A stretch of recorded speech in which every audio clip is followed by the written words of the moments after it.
तो एग्जी रैप करती है और आगसी गाना गाती है।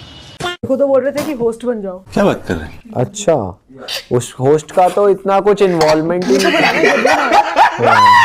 सही बात। होस्ट और कह रहे हैं उसके बाद हम आपको कभी जज बनाएंगे। बोला कि अगर तुमने मेरे को होस्ट बना लिया फिर मैं जज तो बनने रही हूँ, तो ये तो होगा नहीं, तो no thank you. Next season और मेहनत करेंगे हम ताकि next season we can be में आइए तो तू डिजर्व तो करती है कि होस्ट से तो ऊपर कुछ हो कि ऑफ कोर्स।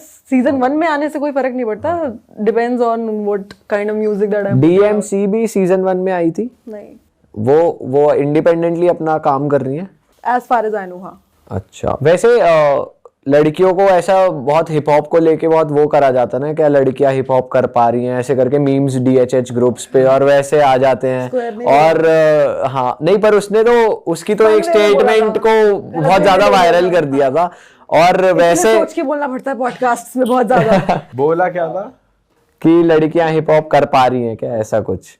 बट जैसे डीएमसी को भी बहुत ट्रोल कर रहे थे उसके कमेंट्स के लिए जब वो हसल में थी, तो आपको क्या लगता है वैसे कुछ जनता कुछ ज्यादा हेट करती है या फीमेल्स एक्चुअली बहुत कम नंबर में इसलिए डोमिनेट हो जाती हैं? क्या सीन क्या चल रहा है? आई फील लाइक किसी भी कम्युनिटी में कोई भी माइनॉरिटी होता है तो उसको उतना सपोर्ट तो मिलता नहीं है। Plus it is absolutely a male dominated space, तो to stand out you have to do something that's extraordinary is what I feel.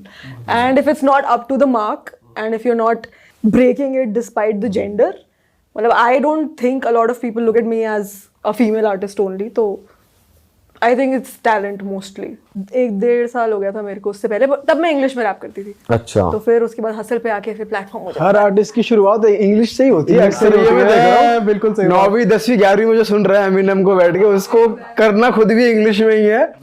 आते ही होता तो मतलब इंस्पिरेशन ही अगर सारे इंग्लिश आर्टिस्ट है। कोई इससे पहले मेरे को तो लाइक बहुत लेट पता चला कि देसी हिप हॉप का भी कोई सीन है। फिर मेरे को रफ्तार के बारे में पता चला। हनी सिंह तो of course was very main stream. All the underground जैसे कालो हो गए, फिर रागा हो गया। I did not know. जो सबसे पहली बीफ हुई थी एमीवे भाई और रफ्तार भाई की, उसके बाद लोग ना मतलब मौके तलाशने लग गए, ऐसा लग रहा है। क्योंकि एक लाइन की बात होती है सारी कि किसी ने कुछ मिसअंडरस्टैंड ही करा है। अब जो सबसे पहली बात थी राज जोन्स भाई वाले शो की कि भाई क्या रैपर पैसा कमा पा रहे हैं, अब वो हिस्ट्री में छप गया। अब वो होके बात होके क्लैरिफाई हो सकती थी कि भाई आपने क्यों बोला ऐसा, मुझे अच्छा नहीं लगा या कुछ भी। बट उस एक चीज ने सबका फायदा भी कराया, दोनों आर्टिस्ट का फायदा कराया। रैपर पैसा कमा रहे हैं, हाँ कमा रहे हैं, बिल्कुल कमा रहे हैं। अब तो सबसे ज्यादा रैपर ही कमा रहे हैं पैसा। वो एग्जी रैप करती है और आगसी गाना गाती है। तो एग्जी का रैप हो जाए एक अब ये कुछ मजेदार। एग्जी इनकमिंग। हाँ, no I cannot freestyle. रहना चाहती स्टूडियो में समय लेके मी टाइम। सीए भरे मोटा जीएसटी, पर उसे भी नहीं पता क्या है माय प्लान्स। ट्रस्ट इश्यूज अकेले करूं हाई डांस। क्या बात। Let's go. यस सर, कुछ तगड़ा ही गा दिया, मजा सा आ गया।